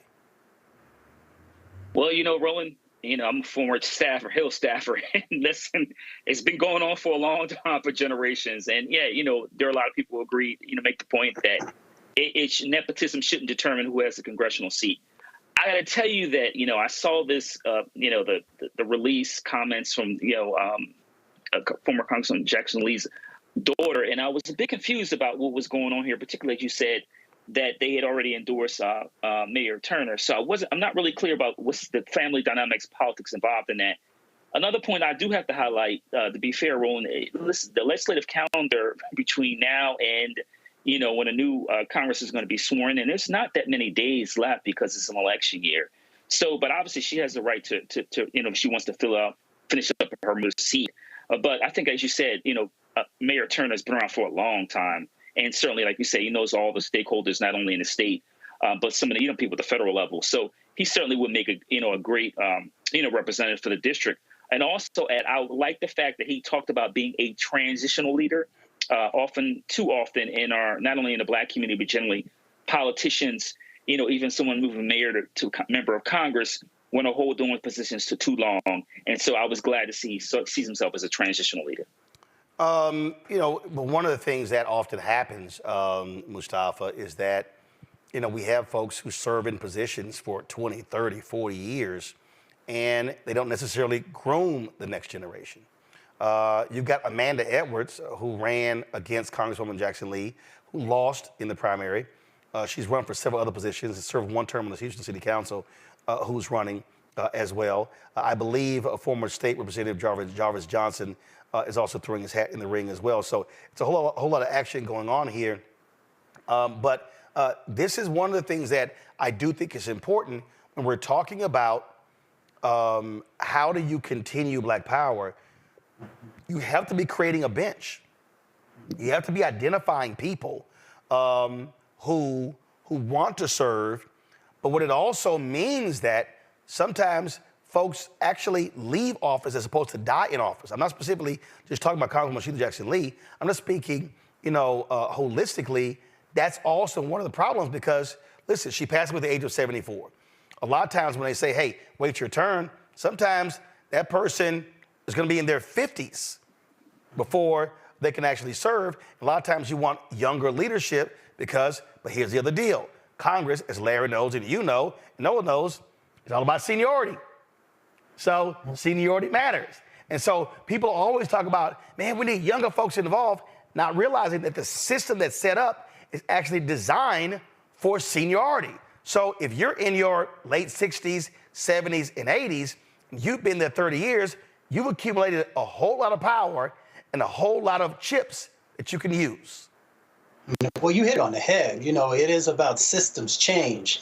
And we know how difficult systems change is just in everyday life, let alone on Capitol Hill, where, as you said, time equates to power. I used to work for, John Conyers, who was chairman of the Judiciary Committee.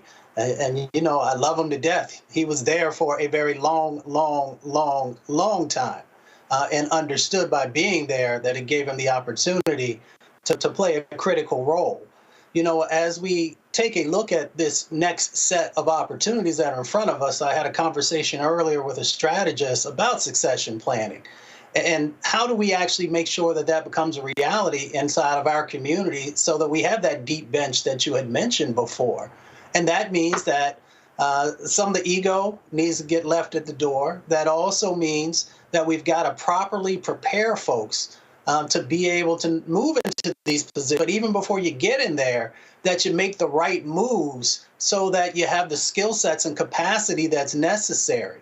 And that's not just on the legislative side of the sort of agenda, if you will. It is really understanding these dynamics. How do you raise money? How do you not get caught up in some of the traps that we know that are out there for folks inside of our community and outside of our community? There are all these different dynamics that are a part of succession planning and making sure that we are helping the next sets of generations to have what they need, both the skills and the opportunities and the resources. And that means that if we're going to be serious about that, then folks are going to have to fund that. And we're going to have to make sure we get the right individuals who actually walk these halls and bend down these processes to become a reality. But it means that we've got to create space to make sure that people are ready. Indeed. Folks, let's go talk about Minnesota, where a white state trooper who killed a black motorist could be back on the job very soon. Ryan Longren was cleared in June of second-degree murder charges, the death of Ricky Cobb II during a 2023 traffic stop. Longren was charged with second-degree murder after shooting and killing Cobb on the morning of July 31st, 2023. Troopers had pulled Cobb over on Interstate 94 in Minneapolis, saying the lights were out on his car before learning Cobb was wanted for violating a domestic no-contact order in another county. Troopers ordered Cobb out of the car, but he started to drive away, and Longren shot the man twice. He claimed he feared for his life, of his partner, and said Cobb was reaching for his state-issued pistol. Now that he no longer faces charges, Longren can be reinstated as a state trooper and must complete additional training. Keep in mind, the prosecutor wanted to charge him, but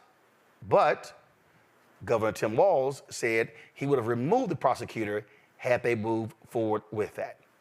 Got to go to a break. We'll be right back. Roland Martin Unfiltered on the Black Star Network. Coming soon to the Black Star Network. I still have my NFL contract in my house, having a case. It's 4 of them, for my 4-year contract. I got a $600,000 signing bonus. My base salary for that first year was $150,000. Matter of fact, $150,000. $150,000. That's what I made, $150,000. Now think about it. My signing bonus was a forgivable loan, supposedly. When I got traded to the Colts, they made me pay back my signing bonus to them. I had to give them their $600,000 back. Wow. Yeah, I was so pissed. Because, I try to be a man of my word. I'm like, you, I'll give you your money back. Even though I know I earned that money, right. I gave them money back. I gave them $600,000 back. But content. I was a bad guy. I'm about the money. It wasn't about the money. It was about doing right. Because I looked at, because you look at contract. Look at John Edwards. John Edwards was making $1 million, $800,000. I was making $150. I mean, I was doing everything. And I'm like, but yet I got so many letters, so I just play for free and all that kind of stuff. I mean, you don't forget that kind of stuff. Right. That stuff is hurtful.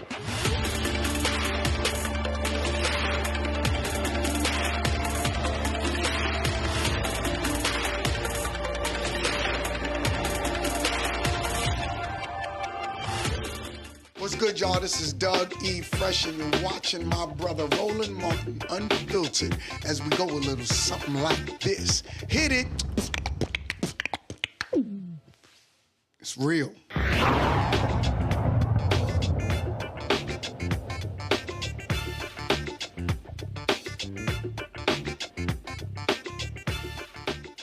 Yusef Salaam, the New York City councilman wrongly imprisoned as a member of the Central Park Five, now called the Exonerated Five, has been invited to speak at the Democratic National Convention next week in Chicago. He was one of the teens targeted by Donald Trump, who took out newspaper ads in 1989 calling for New York State to bring back the death penalty after a group of Black and Latino teenagers were arrested and accused of raping a white woman in Central Park. They were later cleared by DNA evidence and a confession by the perpetrator. And the city paid a settlement of more than $40 million for their wrongful imprisonment. Since then, they've been called, again, the Exonerated Five. And remember, in the last election, Donald Trump doubled down and said he did not regret actually doing that. Speaking of the next week's Democratic National Convention, while that's going on, Vice President Kamala Harris and Governor Tim Walz, they're going to leave Chicago and go to Milwaukee. Go to my iPad. They've already announced that they plan a rally in Milwaukee on Tuesday. Not sure what time. Now remember, the schedule is President Joe Biden speaks on Monday. Former President Barack Obama speaks on Tuesday. Bill Clinton on Wednesday. Vice President Harris speaks on Thursday. But according to the New York Times story, Harris and Walz they plan on holding a rally in Milwaukee. Here's why that is important, Mustafa. We saw this here. In 2022, 50,000 fewer people voted in Milwaukee than 2020. Had those 50,000 people voted in 2022, then Wisconsin Lieutenant Governor Mandela Barnes would be now the United States Senator. Instead, MAGA Senator Ron Johnson got reelected. And so it's important for the Harris-Walz campaign to really lock in Minnesota and maximize the voters there, especially the Black vote. Yeah, and it also shows that you care by showing up and spending time with folks, which is incredibly important. They also understand that they have, a condensed amount of time to actually hit all the places they need to multiple times. So taking advantage of both the energy that will be a part of the DNC, the cameras that will be focusing on Democrats, and then making sure that you're taking that energy to these other states is incredibly important. So it's smart politically. And it will also help folks who maybe hadn't had the opportunity to hear from both of them yet to get up close and to be able to make a decision about if they want to share their vote with them or not. I think it is smart politics. You take advantage of your proximity. Milwaukee is only 80 miles away from Chicago. They're going to be holding this likely in the same place where the Republican National Convention took place as well. And so this is smart politics. Now, of course, those of us in media, it's like, damn, we're already going to be in Chicago. Now you're trying to go to Milwaukee, and then you got to get back to Chicago. But that's a whole different deal there. But Wisconsin is a critical state. Harris-Walz must win that state, and they are not trying to do what the Hillary Clinton campaign did in 2016, where she never stepped foot in Wisconsin. Mm-hmm. Listen, first of all, I love the energy. They are all over the place, which they should be. Like Coach said today, it's only 84 days left. that means they are going to be busy moment to moment to moment. And that also tells me something as a voter. That tells me that these two together are going to be energized for the American people inside that Oval Office. You know, there's a lot going on, not just in our country, there's a lot going on around the world. And one of the things that's important to me is that I know our leader is going to have a lot of energy to tackle all of the issues, you know, that are happening. And to your point, you know, 2016, there were tons of postmortems that were done after Hillary Clinton lost the race, and that was one of them. And the one thing that I've really admired about this campaign, even before POTUS decided that he wasn't going to run, is that the ground game has been strong. You know, all the different offices around the country that have been open, you know, knocking on doors, the just the kind of old school type of campaigning that has been going on, and VP has inherited that machine, which is one of the reasons why it has been so seamless. So I'm excited for the energy. I say yes, it makes absolute sense to go there because of proximity, and the media is just going to have to catch up. Larry? So the saying goes, there's no rest for the weary. And so we're, you know, we're only, you know, less than 3 months out. It is a sprint to the finish. And also this is you know, the VP is dealing with a condensed schedule because, you know, the convention's next week, and she was just, you know, confirmed to have enough delegates not long ago. So you got to work. And, you know, we see on the other side that Donald Trump basically didn't do anything last week. He gave a speech in Montana, which is a red state, and he's obviously going to carry that state. So if you're going to get that same kind of low energy on the Republican side, on the Democratic side, you want to make sure you're out there hustling like you're selling mixtapes in the 80s and 90s, because you don't want, you know, a few months from now say, hey, you know what, I wish we had done this, done that. No, it is a sprint. It is time to go to work. You won't get any rest, but you can sleep after the inauguration.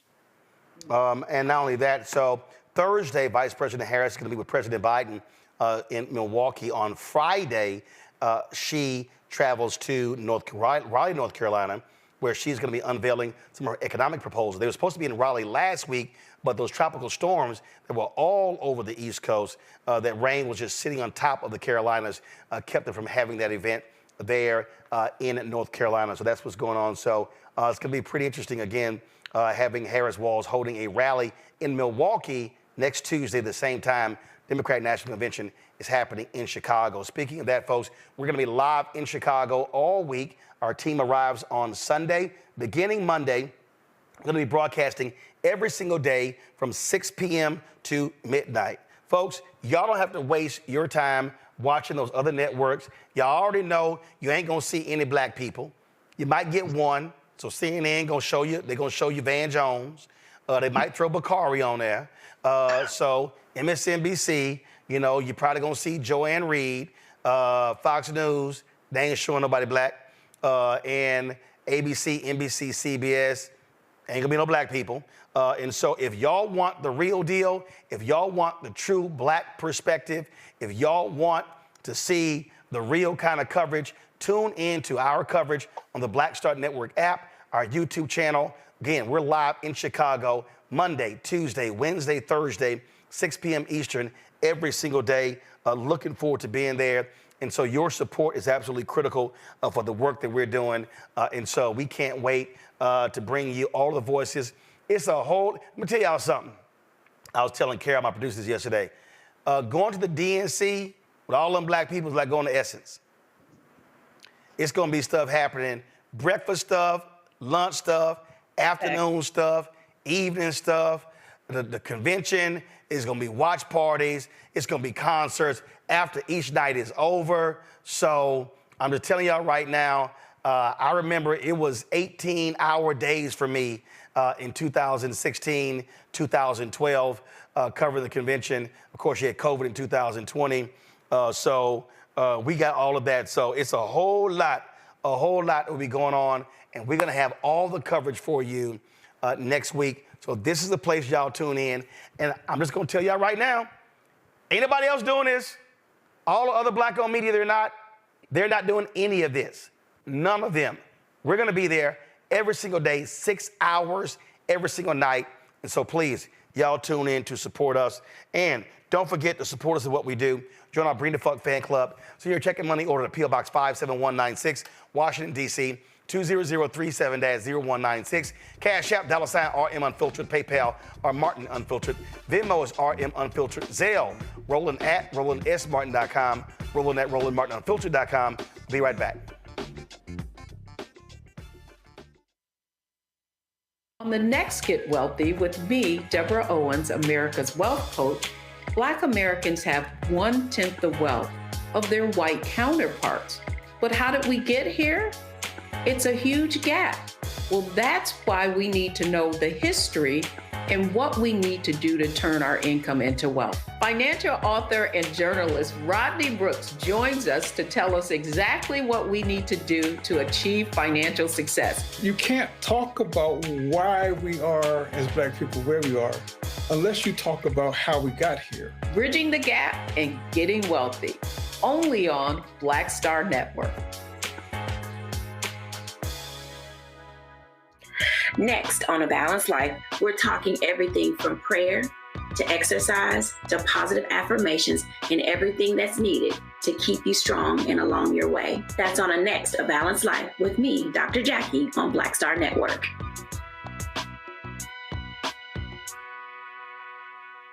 Hi, everybody. I'm Kim Coles. Hey, I'm Donnie Simpson. Yo, it's your man Deion Cole from Blackish, and you watch Roland Martin, Unfiltered.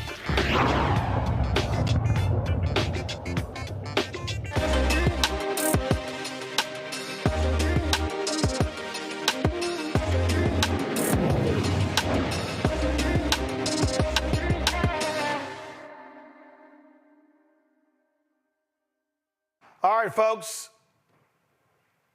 Time for our marketplace segment. Kimberly Gray is a tech entrepreneur, patent owner, and CEO of UVI. Also, creator of the NSYNC feedback platform, which was created as an interactive survey that links to donations and provides real-time feedback for political campaigns. She joins us now from New York. So, Kimberly, explain this technology. Hi, Roland. Thanks so much for having me today. Yes, I'm Kimberly Gray. I'm the CEO of UVI. We are a New York City-based software company providing communication and data solutions for organizations in the public and private sector. And our software platform, NSYNC, is a video-enabled, one of the first ever video-enabled survey apps that instantly allow organizations to communicate with their audience in real time.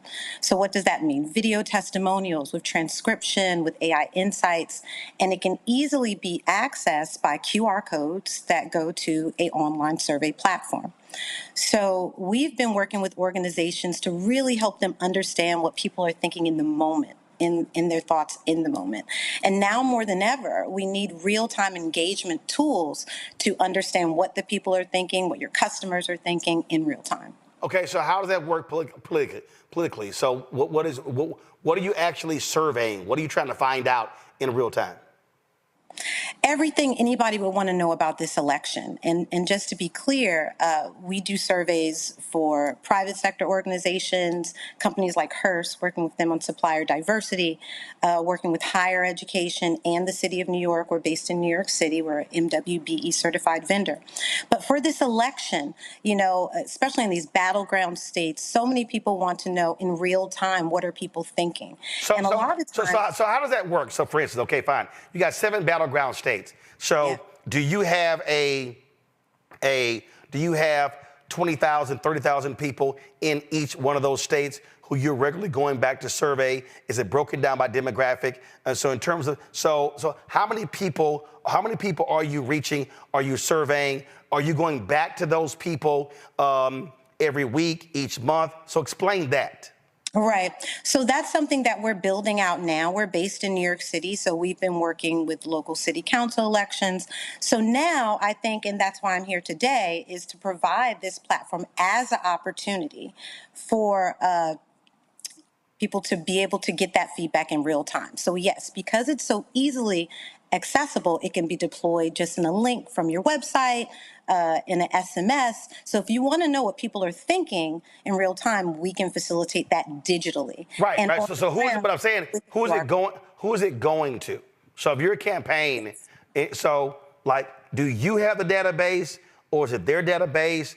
how does that work? So, for instance, I was talking to a major donor, and they were talking about there's a pollster who worked with the Obama campaign. So he has a grouping of 80,000 people who he polls and surveys every single month. And that's broken down, it's nationally, it's broken down by state, it's broken down by zip code. And so that's what I'm asking. You have the technology piece, but in terms of how do you reach those people? Right. Do you have that grouping, or is that what a campaign has?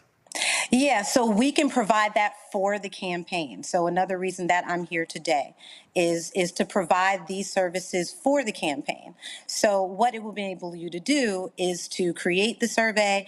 In the back end of our cloud-based platform, you can access all of the responses. Everything's intake only, which is really important because you don't have to worry about disseminating any messaging and worry about people, presenting a lot of the things you deal with comments that you can't control. So this is a very controlled environment that allows you to, in real time, see the responses of people. And from those responses, we take transcriptions and tags for different keywords.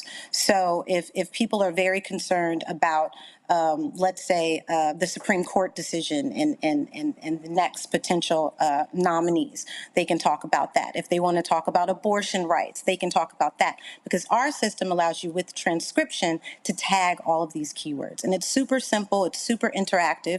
And unlike watching the news or a broadcast, you can actually put your voice out there in real time, have those videos that can be shared on other platforms as well. So what political campaigns have y'all done this for up to now? Right. So we recently created one for the Harris-Walz campaign, which I would love to have presented at the upcoming DNC, because again, we're the only platform that actually allows the people to talk about what they're thinking in the moment. So imagine, and we do a lot of events, right? We've done tech events. So scanning this QR code in real time, you can actually, provide this information to the campaign directly because they're the ones who will be able to see the responses. So virtually, in person, this is a great way to just really understand what people are saying, right? Because when you're on calls, it's rare that everybody gets a chance to say something. So this is a way to capture all that information in real time and provide solutions and actionable data. Questions for the panel. Nola, you first. So first of all, thank you so much. I am a big tech nerd. I use a lot of tech in my classrooms, and also as a political scientist, I definitely appreciate the social science and the computer data science built into this technology. So two questions. So is it something like, say, like if I'm using an app in my class that creates some sort of word cloud by students like tagging certain words, and I can say, these are the things that you all are thinking about? Or is it something like, say, being part of a coalition of academics, and we are submitting our very strategic questions, to a larger company that then goes and runs these surveys for us that we pay a lot of money for to make that happen? Is it something in the middle? Is it something more accessible than that? And also, it's way more accessible than that. And I actually have some patented technology. It's called Action Command Messaging. And simply put, it allows you to share any type of text to the video capture screen in real time. And one of our first customers was actually in higher education with Medgar Evers College. We launched around COVID when everybody was going remote. And at that time, we saw an 80% increase in student engagement using the platform. So to your point, yes, those videos, those text responses do turn into tags or keywords, which you can identify hero words to understand what everybody is thinking or what the most popular answers are. So essentially taking kind of unstructured data, which you find in qualitative surveys, and turning it into structured data, which you have quantitative results for. So if is this like SurveyMonkey? Yeah, well, SurveyMonkey, a lot of the times they use templates to create surveys. They're our survey is about 65% response rate, which is extremely high and very engaging. And theirs is around 15%. But I would say the major difference is with SurveyMonkey, they usually do a lot of net promoter scores, which is like, oh, on a scale of 1 to 10, how great are we? You know, whereas we focus on a lot of short answer responses, which really allows voters or just customers or people in general to really express themselves. And we take that information and utilize AI to simplify it and provide responses for campaigns, for businesses to really understand what people are thinking in the moment. Gotcha. Where can, actually, I'll ask the question later. Larry, you're next. Yeah, so really quick. So I'm a social scientist, so you said 65%. So I need to know how that's happened, why is it so high? And then secondly, what do you do about securing people's personal data? Okay, so with the 65%, that's based on an engagement rate. So if we send the survey, to 100 people, and we get more than 65 people responding, that's very, very high. And then so what's the largest grouping that you sent it out to? At this point, you mean for surveying for campaigns or no for anything? I mean, how many? What's the largest group? 5,000. 5,000. And so you're saying you got a 65% response rate on that 5,000? From the people who actually clicked and responded to it, yes. So I think what Larry was asking, because it made it sound like if you sent the 5,000, 65% of the 5,000 responded. So, but you said it's 65% of those that clicked it. Right, clicked. So and in terms of what was that number? So you sent the 5,000, how many clicked it? Yeah, so of the clicks for that, it would be like more like that actually respond. Like, so you actually have to respond to the survey. So let's put that in more like of 1,000 range. And then based on that, we get a 65%. So you sent the 5,000, 1,000 responded, that's 20, that's actually 20%. And you're saying of the 20% that responded, you had 65% response rate. Correct. And then also within the completion rate of the entirety of the survey. Got it. Because a lot of times when people do surveys, there's a bit of a dropout rate. Are you clear, Larry? Yeah, I'm clear on that. Thank you for clearing that up. I appreciate it. Mustafa? Thank you. Yeah, well, Ms. Gray, congratulations on being able to create this. I'm curious, sort of on the back end, in relationship to the QR code you had mentioned before. Yes. Are there any concerns that if that actually got out while you were doing surveys, that you would get folks, who weren't true to the game, if I could say it that way, and were trying to do some nefarious things? Yeah, I mean, I think we limit that a lot because it's intake only. So on the back end, all of the responses are in an admin portal, right? So, the organization that we're deploying the survey for, they have access to those responses, all of the videos, all the transcriptions, user data.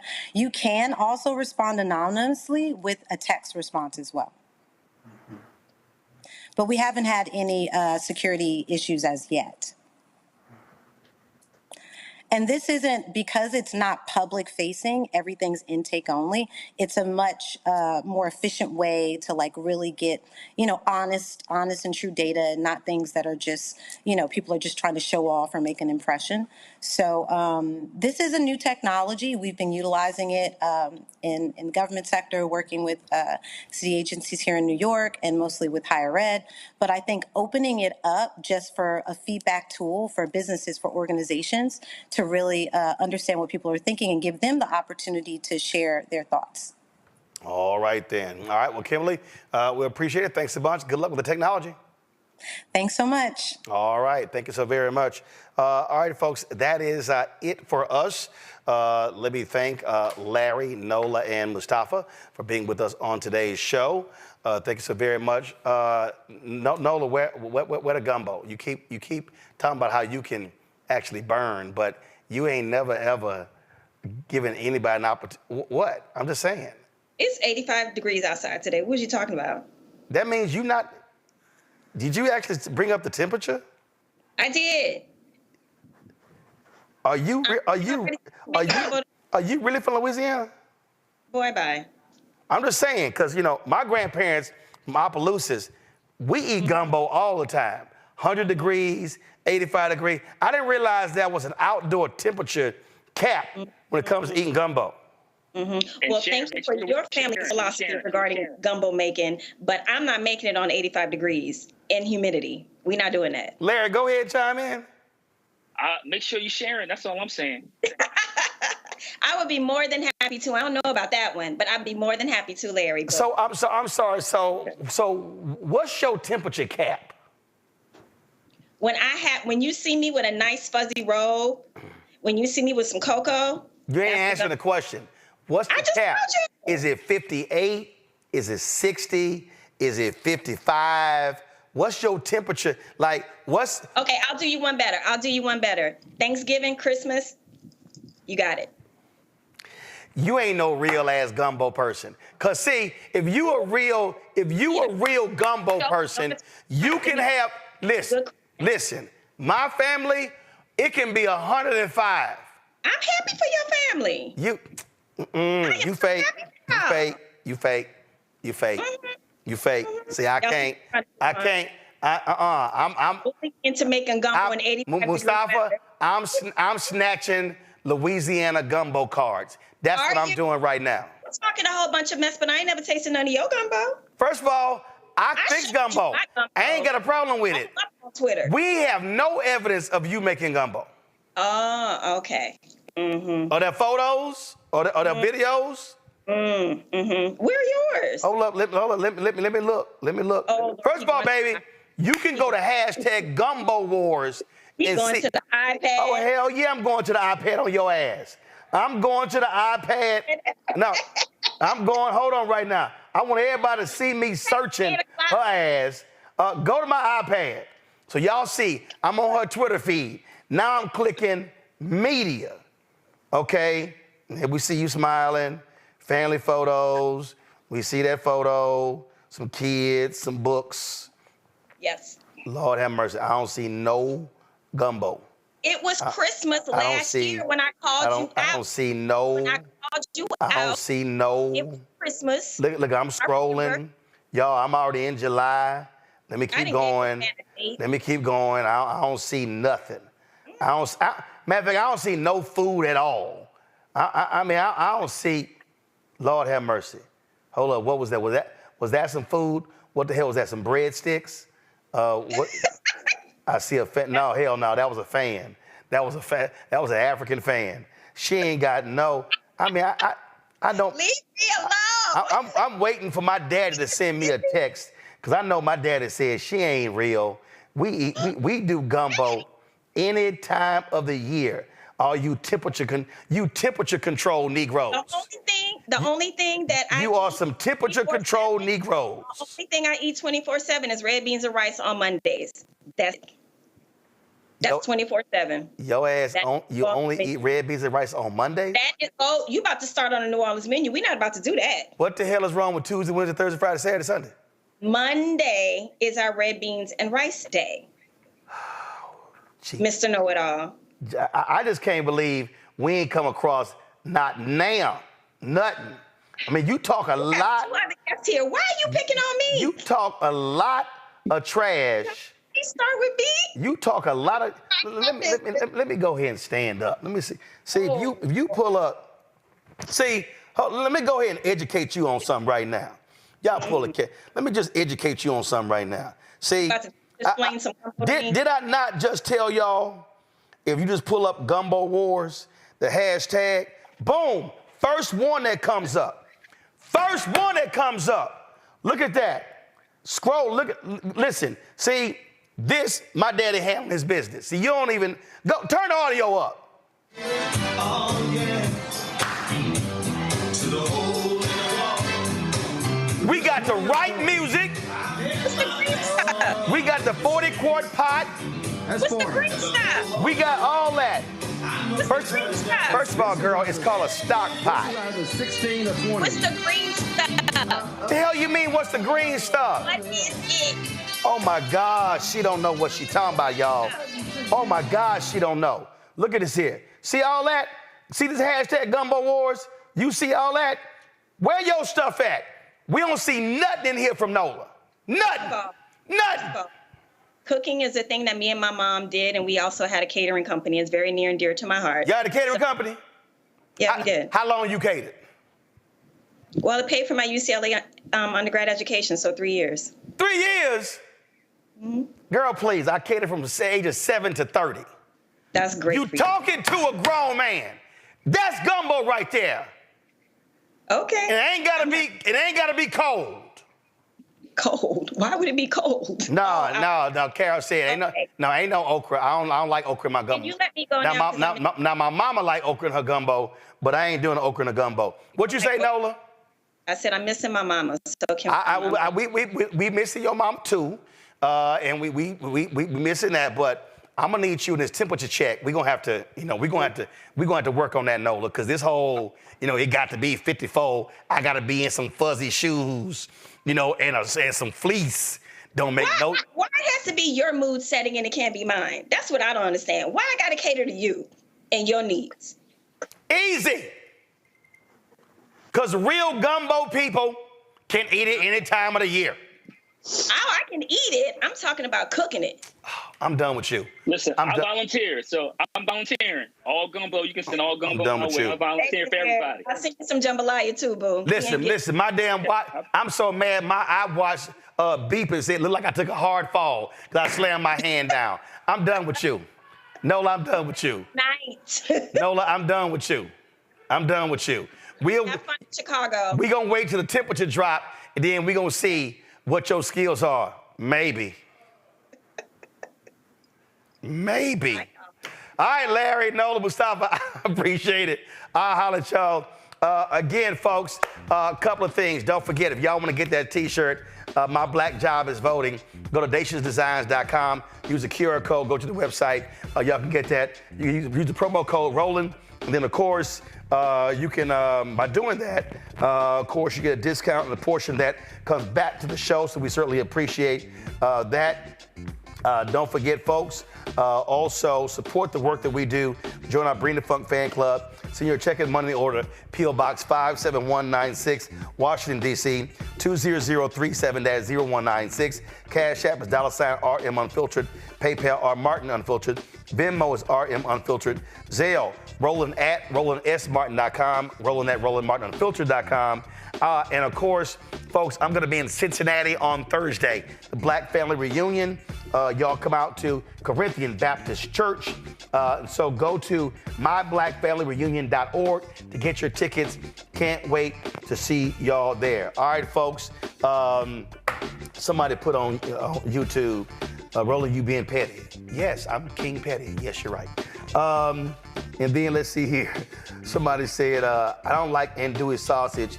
It's nasty. That's too Black Native. Well, make your own damn gumbo. See, I can't stand Negroes like that. See, some of y'all are some special Negroes.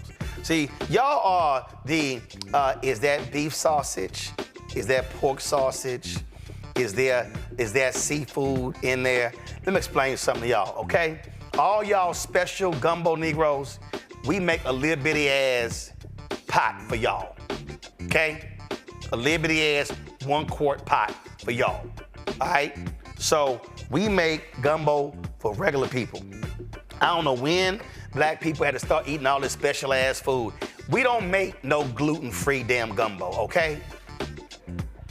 Just letting your asses know. Ain't no gluten-free gumbo, all right? So if you want some gluten-free gumbo, call Nola. I ain't helping you out. I'm just letting you know, okay? It's gonna be some damn chicken in there. It's gonna be some damn andouille sausages in there. And it's gonna be some damn shrimp in there, okay? All right, and you want some okra? Look, make yourself a little okra on the side and dump it in your bowl. But we ain't doing all that. So just letting y'all know. All right, I gotta go. I'm hungry. I'll see y'all later. Holla! Folks, Black Star Network is here. Hold no punches! I'm real revolutionary right now. Support this man, Black Media. He makes sure that our stories are told. Thank you for being the voice of Black America, Roland. Stay Black. I love y'all. All momentum we have now, we have to keep this going. The video looks phenomenal. See, this difference between Black Star Network and Black-owned media and something like CNN. You can't be Black-owned media and be scared. It's time to be smart. Bring your eyeballs home. You dig?